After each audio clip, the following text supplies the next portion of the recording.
Okay, yesterday we were playing the historical biblical what if game with the question of what if Paul and Onesimus had not agreed to send Onesimus back to Philemon. Let's extrapolate that out further. How would things work out for Philemon if it went as it did go, which is Paul sends Onesimus back to Philemon? Or how might things have gone if Paul didn't send Onesimus back to Philemon? Consider a work environment where you are someone's boss and they come to you and say, I broke a rule here at work. What do we do now? Think about how you feel when that has maybe happened versus if you run through the security footage because you know something is missing and you spend hours scrubbing through it and you catch them after they've already lied to you about some stuff. Well, one engenders soft-heartedness and a desire to make it work. You're like, well, all other things aside, I think we could figure it out together. The other creates a feeling of bitterness in your heart. The relationship is ruined. How could I trust them again with these kinds of things? How's it going to hit for Philemon if Onesimus comes back in chains, having been caught as a runaway slave with a bill attached to him for the return costs, versus if Onesimus walks right back up to Philemon with no fetters on his arms and hands him a letter that is not a bill, but rather is a promissory note to pay whatever Philemon is owed from the Apostle Paul himself? Well, I would argue that this is a significant fork in the road in terms of outcomes. The one is going to cause embitteredness. The other is going to cause a softening of the heart, most likely. In the same way that your kid comes in and is like, I screwed up, help me, versus if you catch your kid doing something they shouldn't do. You're going to feel totally different about it one way or the other. And Philemon is a human, so he's going to feel completely different about it depending on how it plays out. I would submit to you that if Paul doesn't send Onesimus back voluntarily and Onesimus gets caught, the relationship between Onesimus and Philemon is never going to be good, right? I mean, Philemon's got to do something to demonstrate that he takes his position as head of the household seriously. Onesimus has flaunted that. Saving face is very important in cultures today, but saving face was very, very, very, very important in ancient cultures. And the idea of just bringing this guy who got caught back on and restoring him to his previous level of service and reputation, I think the world kind of ran on reputation a lot more back then. I don't think Philemon could have afforded that. Everybody would have thought he'd gone soft. Philemon would have been over a barrel. Even if he wanted to show gentleness toward Onesimus, I don't think socially in those conditions he could have done that. However, because Onesimus came back the way he did, it put Philemon in a great position to do the stuff that Paul requested. And Paul, as we've discussed before, is a social genius. He knows the ins and outs of all of the cultural expectations all over the world.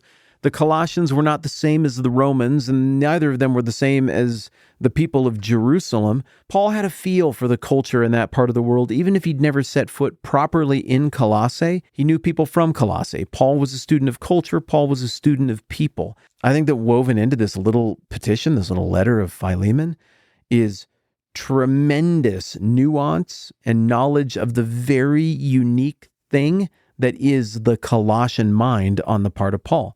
He might not have been able to reel off all 6, 7, or 10 flags, or however you count it, that had flown over Colossae, but he could intuit the way history had uniquely shaped these people, their points of pride, their points of softness, and how they would respond to such a request. And so as we play the game of what if here, I think because Paul did send this letter, I have to guess that there are layers of nuance and subtlety to this letter of Philemon that I'm not remotely qualified to unpack and that no modern scholar can properly see because it was so intimate and it's so subtle. But think about it. Think about speechcraft in your life when you use it. I mean, sometimes you'll talk to 10 people and you'll be like, yeah, this gesture of kindness that I do is just a social habit. This goes over great with everybody I talk to. But then I talked to this other person that way, and it did not go over great. What the heck? We all know what it's like to have a social touch that works with most people, but somebody else just thinks about the world different, and your normal go-to stuff, it doesn't work. It's off-putting, and it made them feel bad when you were trying to make them feel not bad. In the same way that you have 100 levels of depth and complexity, some you're aware of, some you're not aware of, that you draw on when you evaluate people. You look at their face, you see what they're wearing, you think about the context in which you're meeting them, and you know what kind of stuff it makes sense to give them conversationally and maybe even in body language to make them feel good and to get a good outcome out of the interaction. You just know this stuff. Well, so did brilliant people in the ancient world. And Paul would have been at a complete disadvantage and an impossible situation to try to salvage this if he knowingly had Philemon's slave and didn't return him. I mean, that would be like, and this is gross, by the way, because people aren't property. But I'm trying to draw an analogy, even though it's a corrupt analogy. This would be like when someone stole my truck, and that did happen once. My truck got straight up stolen, used for bad things, and then abandoned out on the reservation. That happened. Those are just the facts of the case. And I was so preoccupied with that missing truck while it was gone. It drove me crazy thinking about that. I looked at everybody with suspicion. If anybody had a truck that looked like mine, I was kind of eyeballing it. I even followed a couple people for a few blocks just to verify that it wasn't my truck. I can't afford a new truck. It was an old one, but it meant a lot to me. And being without it, it was hard. That really hurt us as a family. And if I found out that the whole time the people who stole the truck drove over to my friend's house a few hours down the road and parked it there and broke bread with my friend and hung out, and he knew full well they had stolen my truck, and my friend did not call me and did not send them back with my truck and did not do anything about it, yeah, that's the end of my friendship with that friend. Again, I understand how the analogy I just threw out is compromised. One is an inanimate object. It's just a truck. It can be replaced. The other is a priceless human being made in the image of God. But I draw the comparison for the sake of trying to emotionally put ourselves in the shoes of someone from a time who would have thought of Onesimus as both part of his household, his responsibility, and his property. I don't like how it sounds either. And someone he cares about and loves, a person who is valuable. Probably who he missed on a very personal level. You know, there's a few other things here to consider from the exclusively Philemon side. Some of the things that I jotted down some notes here. Some of the things on the what if side for Philemon are kind of petty, but I mean, they would have been real considerations for him. It would seem that if Paul had withheld Onesimus, that hurts Philemon's household. Obviously, we don't like the institution, so we probably don't feel much sympathy for that. But also, it kind of looks like either way, maybe Philemon will not have custody of Onesimus anymore. I mean, that's certainly one way it could play out.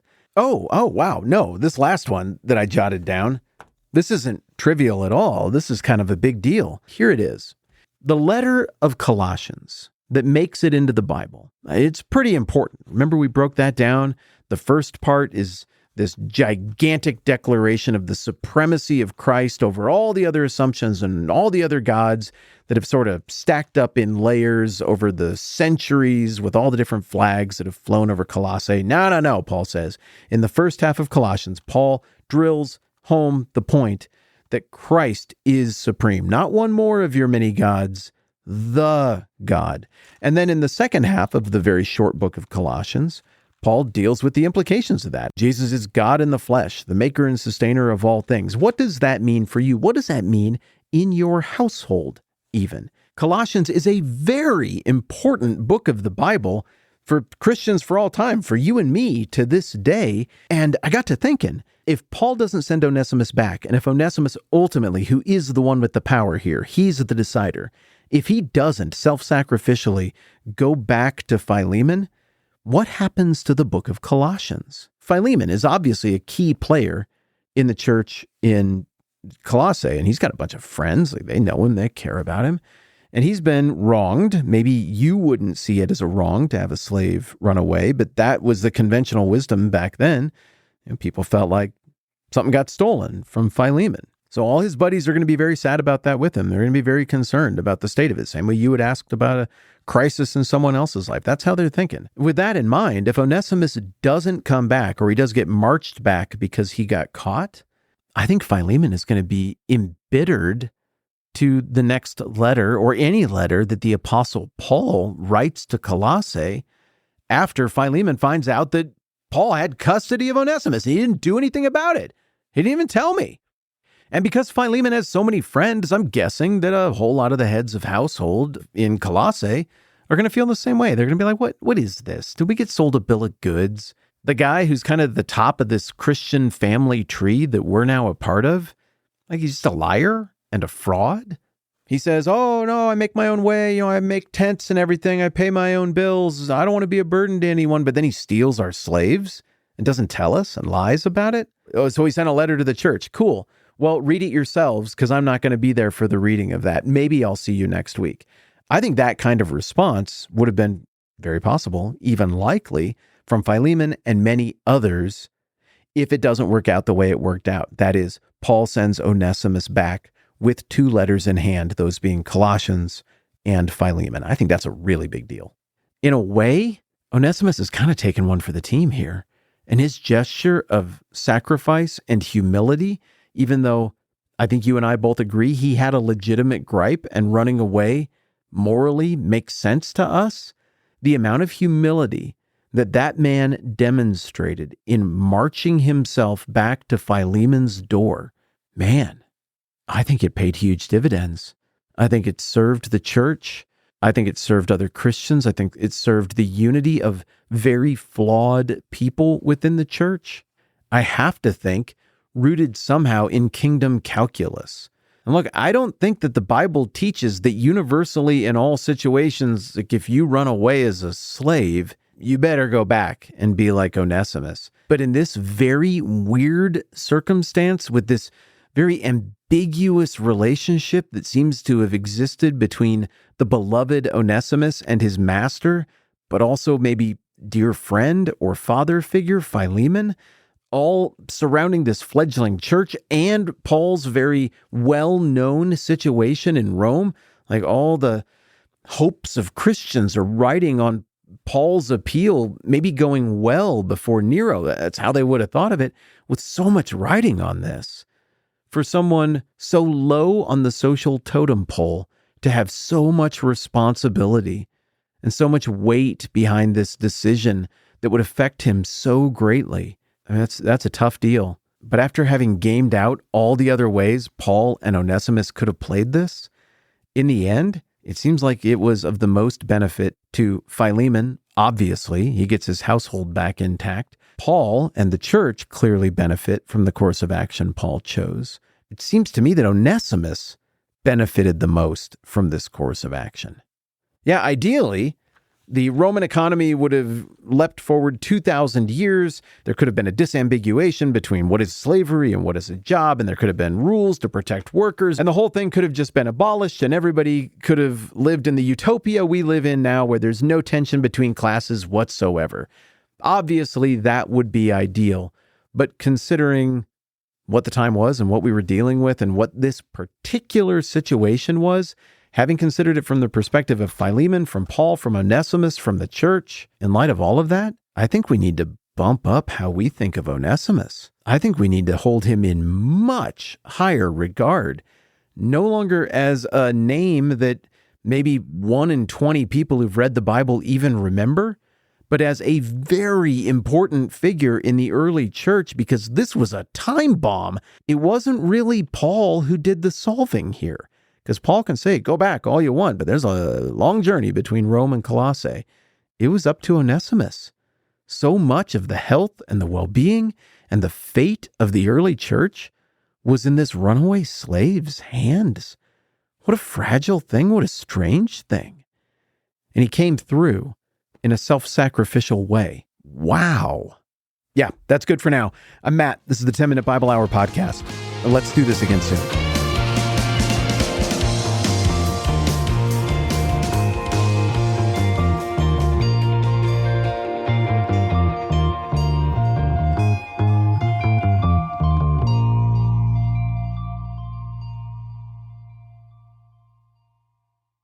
Hey, Matt's daughter here. I just wanted to jump in really quick and say thank you to everyone who supports the program. It means a lot.